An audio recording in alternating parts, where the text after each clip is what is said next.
그런 할렐루야. 아멘. 우리 소망구역에서는 죄에 대해서 나눔을 가졌습니다. 그러면 죄에 앞서 과연 내가 하나님 앞에서 어떤 존재인지 한번 제가 말씀드려 보겠습니다. 먼저 죄의 정의란 창조의 목적에서 벗어난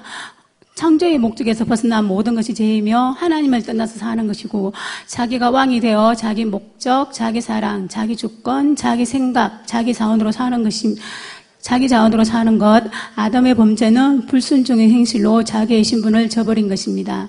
사람은 하나님을 목적으로 삼고 하나님을 사랑하며 순종하고 의존하며 살아가는 존재이며, 그분께 끊임없이 우리의 약한 부분을 회개함으로 나아가야 하고 하나님을 예배하고 찬양과 경배로 나아가야 합니다. 제가 죄에 대해서 묵상했을 때 주님은 회개에 합당한 열매를 맺으라고 말씀하셨습니다. 그리고 또 그렇게 살도록 한 주도 인도해 주시고 함께 해 주셨습니다. 빛 가운데 있으면 어두움이 물러가듯이 내 안의 약함을 보고 주님을 바라봐야 하는데, 자꾸만 내 생각 때문에 자범죄를 짓고 그 죄에 묶여서 자유함보다는 주께로 나아가길 꺼려했으나 주님은 분명히 말씀하셨습니다. 죄와 사망의 법에서 너를 해방하였으라.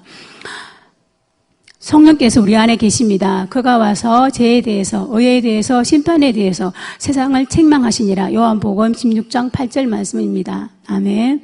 하나님 말씀에 순종하면 어둠은 물러가고 곧 평안과 안식이 밀려옵니다. 내 사랑이 주님의 사랑이 되고 싫지만 주님을 의지하며 나를 버려야 하고, 내가 주인이 아니라 주님의 사랑에 은혜에 힘입어 주님을 머리와 마음에서 떠나게 하면 안 되고, 항상 묵상함으로 죄에서 멀리해야 합니다. 주님을 묵상함으로 나의 약한 부분을 내려놓고 주님께 말씀과 기도로 내 자신을 드려야 합니다. 아멘. 그랬을 때에 주님은 성령님을 힘입어 내 안에서 평강을 주시고, 나를 비울 때 주님은 일하십니다. 아멘. 이게 무엇인지 아십니까? 이거는 비누입니다. 무더운 여름철에 몸에 땀이 나므로 우리 매일 샤워를 하죠. 비누나 바딘 글리진으로 몸에 있는 때를 씻어냅니다. 거품과 동시에 향기로운 냄새가 우리를 기분 좋게 하지요. 우리 매일 죄를 짓는 존재이기 때문에 주님의 보혈로 우리 죄를 씻어야 합니다. 나의 죄를 씻기는 예수님의 보혈밖에 없습니다. 모든 죄에서 구원하신 예수님을 의지하며 나아가야 합니다.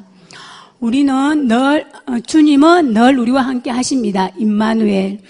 비누나 바딘 글리진으로 우리 몸에 때를 씻듯 주님의 보혈로 우리 죄를 씻어야 예수님의 향기가 납니다. 인간의 재단 성량, 자기 목적, 자기 사랑, 자기 주권, 자기 생각, 자기 자원, 미움, 시기, 질투, 욕심, 불평, 교만, 자만, 이 모든 것을 예수님의 보혈로 씻어야 합니다.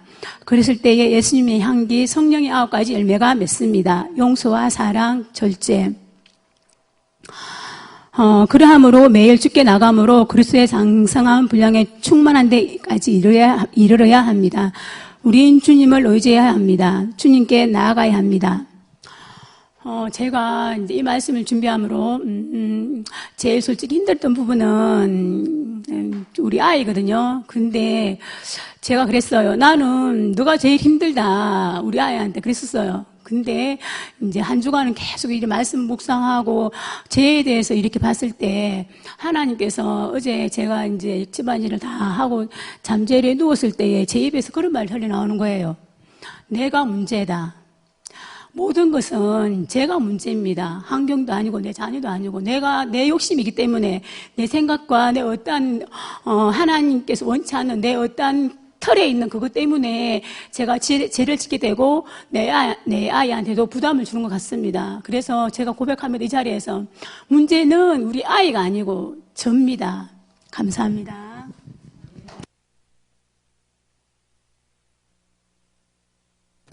박사랍시하고 저는 죄에 대해서 나눴는데, 저는 두 번째, 하나님 인간이 죄임을 알게 하심과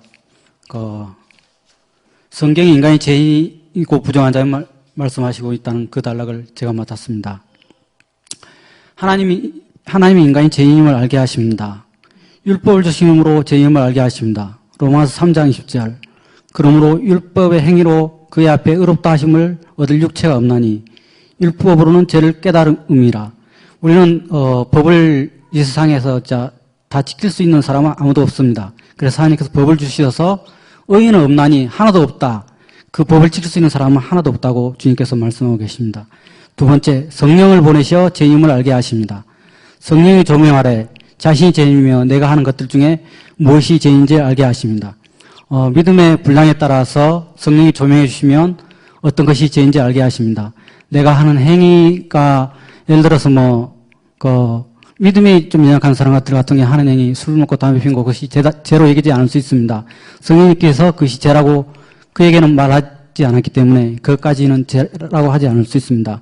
믿음이 장성한 분량에 가면 내가 한 행동, 작은 거 하나, 어떤 것이 죄인지 성령님께서 그 믿음의 분량대로 알려주시는 것 같습니다.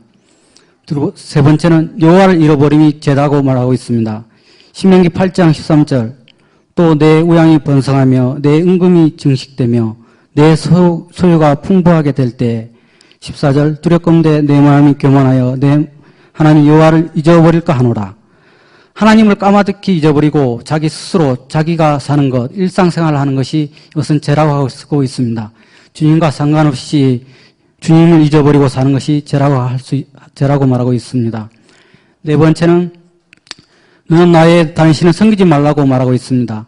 자기 자신을 우상으로 삼고 사는 것, 자기를 신으로 삼고 사는 것이 죄라고 말하고 있습니다. 자기를 힘으로 삼고 자기 자원으로, 자기 능력으로 자기를 이렇게 주장하면서 사는 것, 이게 목사님이 다 말한 것이지만 나를 사는 것, 내가 사는 것, 주님을 인하여 사는 것이 아니고 내가 사는 것, 내 스스로 사는 것. 아담이 범죄했을 때도 자기 스스로 판단하고 자기 스스로 살았던 것이, 이게 내가 나의 주권을 가지고 내 마음대로 사는 것, 목적이 나에게 있는 것, 이게 내가 왕된 삶을 사는 것, 내가 주인된 삶을 사는 것, 주인께 주인된 삶을 주인께 주인이신 주인으로 인하여 살지 않고 내가 주인되어 내 마음대로 사는 것.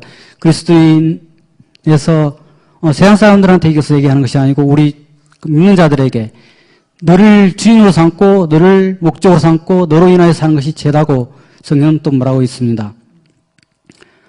그다음 자기 진단. 하나님의 창조의 또 의도에 벗어난 삶이 죄입니다. 믿음 생활하면서 하나님의 창조의 의도, 창조의 목적, 하나님의 아들을 얻는 것, 온전케 되는 것, 그래서 형상이 이루는 것을 포기하고 사는 것, 하나님으로 살지 않는 것.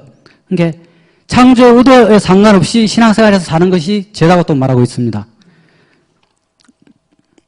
그리고 주님의 여섯 번째, 주님의 은혜를 입은 사람은 자신이 부정하고 자신이 죄임을 깨닫게 됩니다. 자신이 부정함을 깨달을 때 나는 죄인이소이다 나를 떠났소 했던 베드로 고백처럼 내가 죄인임을 깨닫게 됩니다. 그러면 주님 저는 부정한 자오니 저를 떠나십시오 하는 베드로의 고백이 또 우리한테 있을 수 있습니다. 또 자기 행위를 자기 의로 삼는 것이 죄라고 말씀하고 있습니다. 교회에서 자기가 어떠한 자기 의를 나타내는 것, 목사님 말씀을 통하여 많이 아시지만 그의 죄가 어떤 건지 여러분 다 아실 것입니다. 자기 의를 드러내는 것, 내가 잘났다고 내가 하는 것, 내가 하는 것, 내 의, 봉사하고 헌신하고 예배하고 막 여러 가지 속에서 내 스스로 하는 것, 나를 드러내는 것이 이것은 죄라고 할 수 있습니다. 그래서 내가 이것을 묵상해 봤을 때, 죄는 나 자신이다. 내가 사는 것이다. 나로 인하여 사는 것이다. 그리스도를 멀리하여 사는 것이다. 새 생명으로 살지 않고 주님으로 살지 않고 나를 사는 것이 죄다는 결론을 전 내렸습니다. 그래서 고린도후서 5장 15절에 그가 모든 사람을 대신하여 죽으심은 살아있는 자들로 하여금 다시는 그들 자신을 위하여 살지 않고 오직 그들을 대신하여 죽었다가 다시 살아나신 이를 위하여 살게 하려 함이라. 그들을 대신하여 죽었다가 다시 살아나신 이를 위하여 살게 하려 함이라. 그러니까 나를 위하여 그들을 자신을 위하여 살지 않고 나를 위하여 살지 않고 우리를 위하여 대신 죽었다가 사신 그리스도로 인하여 살지 않는 것이 죄다고 여기서 말하고 있습니다. 17절에는 그런즉 누구든지 그리스도 안에 있으면 새로운 피조물이라. 이전 것은 지나갔으니 보라 새 것이 되었도다. 우리는 새로운 피조물입니다. 새 생명을 가진 새로운 피조물입니다. 그래서 우리 이전 것은 지나갔습니다. 우리는 죄하고 상관없는 자입니다. 죄에서 자유하고 살 수 있습니다. 우리는 새로운 피조물이기 때문에 그렇습니다. 그래서 새로운 피조물로서 그리스도 안에 있으면이라고 얘기하고 있습니다. 그리스도 밖에 있으면 죄의 삶을 살 수 있지만 그리스도 안에 있으면 새로운 피조물로서 거듭난 새 생명으로서 살 수 있을 줄 믿습니다. 저도 부족하지만 그리스도 안에 새로운 피조물, 여기서 제가 무엇인지에 대해서 분명히 말했을 때 여기서 깨달아진 것은, 제가 많은 말씀했지만 깨달아진 것은 나를 사는 것이 죄다. 내가 사는 것. 어찌 보면 이게 제가 아니다고 얘기할 수 있죠. 내가 사는데 저야 목적이 나에게 있고 목적이 주님 앞에 있지 않는 거 믿음 생활 조금 약한 사람 그럴 수도 있지. 그게 제가 얘기할 수 있겠지만 여기서 죄에 대해서 묵상했을 때 주님과 상관없이 사는 모든 것이 죄니까 주님과 상관없이 사는 것은 뭐냐면 내가 사는 것이라는 거예요. 내가 사는 것. 주님과 상관없이 하는 모든 행동들. 여기에서는 또 그 죄, 또 내면적인 죄도 발생할 수 있지 않습니까? 그건 주님과 상관없으니까 나 안에 시기, 질투, 또 상대방을 향해 지는 죄도 발생할 수 있으니까. 그러니까 주님과 상관없이 사는 것이 죄다는 거죠. 그래서 주님과 상관없이 나로 사는 것이 죄다는 것을 죄를 묵상하면서 더 확실히 깨닫게 됐습니다. 할렐루야. 저는 이번 시간에 죄의 성향과 열매에 대해서 나누려고 합니다. 죄에 대해서 교제를 나누는 것이 많이 부담스러웠습니다. 왜냐하면 드러내고 싶지 않은 나의 치부를 드러내는 것 같았기 때문입니다. 우선 교제에서 죄의 성향에 대해서 어떻게 정의를 했는지 알아보겠습니다. 하나, 주님을 사랑하지 않는다는 것입니다. 둘, 하나님을 향한 반항과 적대감입니다. 3, 허물입니다로 정의하였습니다. 첫 번째에서 정의했듯이 죄는 주님을 온전히 사랑하지 않음으로 발생하는 것 같습니다. 우리는 주님을 온전히 사랑함으로 주님의 신부, 첫사랑의 회복, 흰옷 입은 자처럼 주님의 사랑 안에 거하는 자여야만 됩니다. 지난번에 목사님께서 예수님이 십자가에 못 박히신 것은 우리의 구원에서가 아니라 더 나아가 우리를 온전히 사랑하기 때문이라고 말씀하셨습니다. 그러므로 우리도 주님을 온전히 사랑해야 합니다. 우리 모두는 누군가를 사랑한 적이 있습니다. 그 대상자가 배우자든 자녀든 청소년들은 연인이든 우리가 누군가를 사랑할 땐 그 사람만이 보이고 그 사람의 마음을 더 얻기 위해 그 사람의 마음에 거하려고 합니다. 이처럼 우리가 주님을 온전히 사랑하고 한다고 말은 하지만 진정으로 사랑 안에 거하는지 다시 한번 생각하게 됩니다. 죄의 성향과 열매에 대해서 묵상하면서 떠오르는 말이 두 가지 있었습니다. 그중 하나가 마음의 길과 육신의 길이 같아야 한다는 것이었습니다. 사람은 겉모습과 말에 현혹이 되어서 현혹이 되지만 주님은 우리의 머리카락 숫자까지 아시는 것처럼 우리가 모르거나 숨기는 부분까지 아시는 분이십니다. 입술로만 주님을 사랑한다고 고백하는 것이 아니라 온 마음 다해 주님을 사랑하는 것을 원하시는 것 같습니다. 주님은 우리가 순간순간 주님께 의탁하더라도 그 순간 속에서도 놀라운 은혜를 부어주시는 분이십니다. 그 순간만큼은 진심으로 온전히 주님을 원했으니까요. 우리의 마음의 길과 육신의 길이 동일하게 원하시는 것 같습니다. 두 번째로 죄의 열매에 대해서 정의하길. 하나, 불법을 행하는 것입니다. 둘, 세상을 사랑하는 것이 죄입니다. 3, 불신이 죄입니다. 4, 열매 없음이 죄입니다. 5. 기도하지 않는 것이 죄입니다.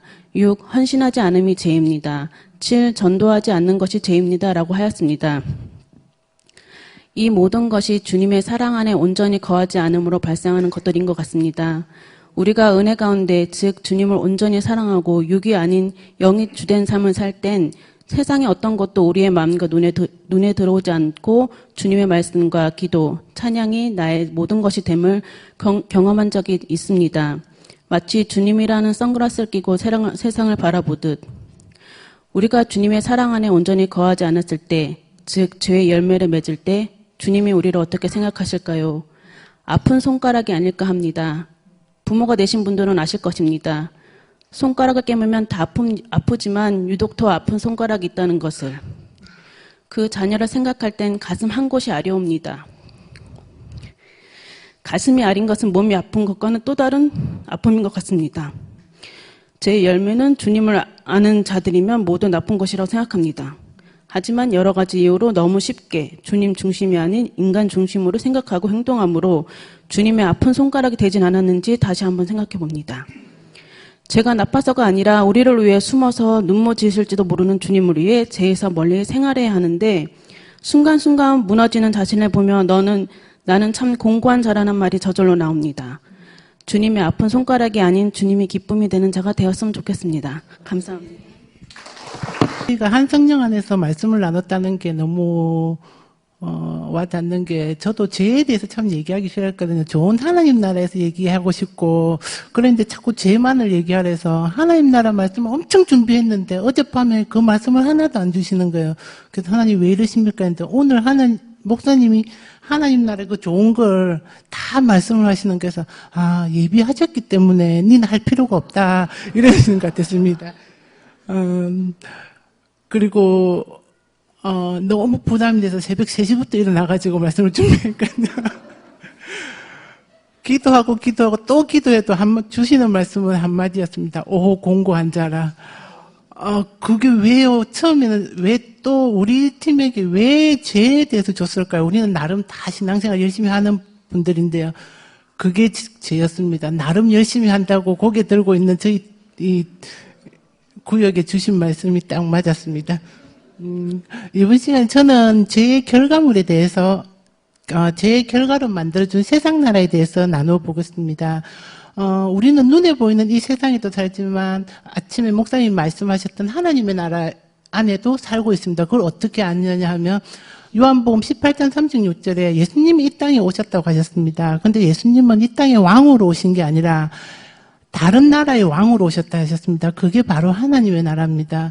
예수님은 이 세상을 개혁해서 새로운 세상을 만드는 것이 개혁하는 것이 아니라 새로운 세상을 만들어서 죄인인 우리를 그쪽으로 옮겨 놓으셨습니다. 그래서 우리는 죄의 종이었지만 이제 하나님 나라로 옮겨져서 하나님 나라의 백성이 되었습니다. 하나님 나라의 백성이 되었다는 것은 저는 그렇게 설명하고 싶습니다. 이렇게 하나님이 보이지 않는 막을 우리에게 씌워 놓으셨습니다. 그래서 나도 모르게 보호받고 인도함을 받는 그런 백성들이 된 것입니다. 그런데 죄로 인하여서 그 얇은 막을 우리는 하나씩 뚫고 이렇게 나오는 것 같습니다. 그래서 나를 스스로 지키기 위해서 열심을 내고 그리고 또 나의 성을 쌓습니다. 그래서 그 안에서 예쁘게 꾸미고 있습니다. 그러나 우리가 밖에서 보았을 때는 그 성은 너무 냄새나서 파리들이 꼬이는 그런 성일 수 있습니다. 인간의 타락은 창세기 3장에서 인간이 타락에 이어서 4장에는 아담이 가인과 아벨을 낳고 그들이 하나님께 제사드림과 가인이 아벨을 살해하는 사건이 있습니다. 여기서 우리는 세상 나라와 하나님 나라가 나눠지는 것을 볼 수 있습니다. 가인의 나라는 세상 나라입니다. 그러나 아벨의 나라는 하나님의 나라입니다. 왜냐 하면은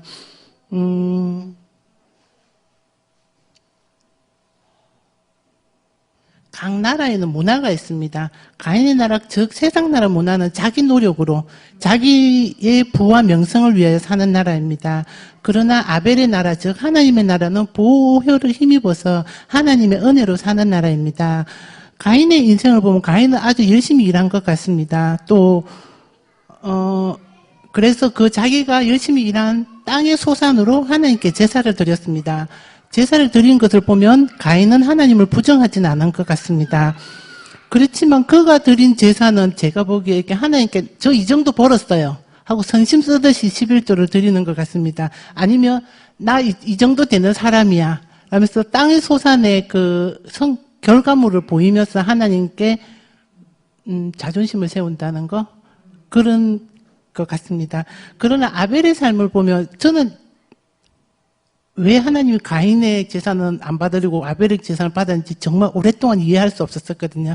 근데 이 교재에 나온 시대적 배경을 듣고 왜인 줄 알았습니다. 그 시대에는 양이 고기도 먹지 않았었고 춥지 않았기 때문에 양털도 필요 없는 시대였습니다. 그러나 아벨은 양치는 일을 했습니다. 그럼 오늘날 시대에 봤을 때 그럼 우리는 다 양치는 일을 해야 될까요? 제사에 사용되는 양치는 일을 해야 될까요? 그거는 목사님만 하시면 됩니다. 우리는 우리 삶을 양치는 일과 같이 하나님께 영광을 돌리는 삶으로 살아야 될 것 같습니다.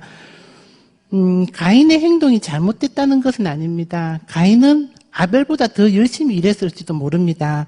하지만 가인의 행동은 통용되지 않는 돈과 같습니다. 항아리에 물을 퍼담을 때 바가지로 퍼담지 않습니까? 그런데 채 알죠? 소쿠리. 소쿠리를 퍼담으면 어떻게 될까요? 물이 하나도 퍼담아지지 않는 것입니다. 그러나 행위로 봤을 때는 뭐 하는 것입니다? 물을 퍼담는 것과 같은 것입니다. 가인은 열심히 일했고 하나님께 제사도 드렸지만 그것은 하늘에 쌓이는 것이 아니라 썩어 없어질 것이기에 하나님은 받을 수가 없었던 것입니다. 가인의 의로 행하진 가인의 제사는 또 받지 않고 아벨의 제사는 받은 그새 분노한 가인은 동생을 죽이게 됩니다. 그로 인해서 우리가 영과 육이 원수가 되게 됩니다. 그러나 가인의 그 죄는 가인의 세대에서 끝나지 않았습니다. 가인의 다음 세대로 이어지면서 더 악하게 되었고, 그 중에 가인의 후손 중에 라멕은 힘의 원리로 산 사람으로 세상 나라의 대표적인 인물입니다. 그는 가인보다 더 악하여서 하나님을 부정하였고 자기의 이익을 위해서 살인도 쉽게 하였습니다. 그 후 노아 시대에 하나님의 아들들은 사람의 딸들의 아름다움이 미혹돼서 결혼함으로써 육체가 됩니다. 육체가 되었다는 것은 그들이 하나님의 형상을 버리고 하나님을 대적하며 마귀적이고 자기중심적인 상태가 되는 것입니다. 이런 자들의 사상과 정신으로 세워진 나라가 세상 나라이고 세상 문화입니다. 감사합니다. 이렇게 가인으로 출발한 그 세상 나라가 이제 그 결국 끝은 어떻게 되는지 이렇게 저는 나누고자 하는데요. 우리 그 계시록에 나오는 그 바벨론의 멸망을 우리 예전에 목사님 계시록 말씀하실 때 우리 이제 들어서 잘 아실 테지만은 결국은 그 바벨론을 멸망한다는 거예요. 오늘 아침에도 목사님께서 이렇게 말씀하실 때 이제 우리가 그리스도인들은 보이지 않는 것들을 보는 그 믿음의 눈으로 볼 수 있어야 한다고 말씀해 주셨는데 우리가 이 세상 속에 살지만은 결국 그 멸망 끝이 어떻게 될 건지 우리 믿음의 눈으로 바라봐야지만이 우리 마음들이 세상에 이끌리지 않고 흔들림 없이 잘 걸어갈 수가 있겠다는 마음이 많이 들었습니다. 이게 읽으면서 뒤쪽 보면은 그 시편이 나오는데요. 시편 73편이 은혜가 많이 되었어요. 그 시편에 보면은 그 시편 기자가 세상 사람들이 잘 되는 걸 보고 굉장히 이렇게 실족할 뻔한 그런 이제 말씀이 나오거든요. 이 시편 기자가 바라볼 때 이제 그들은 죽을 때도 고통이 없이 죽고 또 몸은 멀쩡하고 윤기까지 흐르고 이거는 제가 3번역 성경으로 이렇게 읽은 것을 이제 읽는 건데요. 또 사람들이 흔히들 당하는 그런 고통이 그들에게는 없고 또 사람들이 의뢰에 당하는 재앙도 그들에게는 아예 가까이 하지 않고 또 오만은 그들의 목걸이고 폭력은 그들의 나들이 오시고 그들은 피둥피둥 살이 쪄서 거만하게 눈을 치켜뜨고 다니고 마음에는 헛된 상상이 가득하고 언제나 남을 비웃고 악의 참말을 쏘아붙이고 거만한 못으로 포곤하기를 즐기고 이렇게 쭉 이렇게 이제 바라보면서 이 시편 기자가 이제 이렇게 흔들렸던 그런 모습들을 바라보게 돼요. 내가 그러면은, 근데 그런데도 그들은 놀랍게도 그들 모두가 다 악인인데도 불구하고 신세가 언제나 변하고 재산만 늘어간다. 그렇다면 내가 깨끗한 마음으로 살아온 것과 내 손으로 죄를 짓지 않고 깨끗하게 살아온 것이 허사라는 말인가 하면서 이제, 마음이 이제 어려운 그런 상황 속에서, 이제 이러한 얽힌 문제를 풀어보려고 이제 시편 기자가 깊이 생각을 해보았으나 내가 풀기엔 너무 어려운 문제라고 이렇게 말씀을 하면서 근데 마침내 하나님의 성소에 들어가서야 악한 자들의 종말이 어떻게 되리라는 것을 깨닫게 되었습니다라는 말씀이 나와요. 그래서 이 시편 기자도 이제 하나님의 성소 안에서 우리가 오전에 목사님 말씀하신 것처럼 2차원적인 우리가 이 세상 가운데 살지 1차적으로 보이는 것만 전부라고 생각하고 바라보는 게 아니라 우리 2차원적인 그런 눈으로 이렇게 믿음의 눈으로 이렇게 바라볼 때 결국은 끝나고 멸망당하고 그런 그들의 종말을 바라보게 될 때 우리 흔들림이 없을 거라는 그런 마음이 많이 들었습니다. 그 뒤에 제일 뒤에 보면, 우리 교재 뒤에 보면, 그 성도는 이런 죄의 화려함에 미혹되지 말고 죄의 종말을 보아야 합니다라는 그런 말씀이 마지막에 딱 나오거든요. 그래서 우리가 그리스도인이라면 이 세상 가운데 살면서 이 세상을 바라보지 말고 우리의 눈은 하늘을 향해 열려 있어서 끝을 볼 줄 아는 눈으로 흔들림이 없이 이제 순례자로서 이 땅 가운데서 믿음의 길을 잘 걸어가야 된다는 그런 마음이 많이 들었습니다.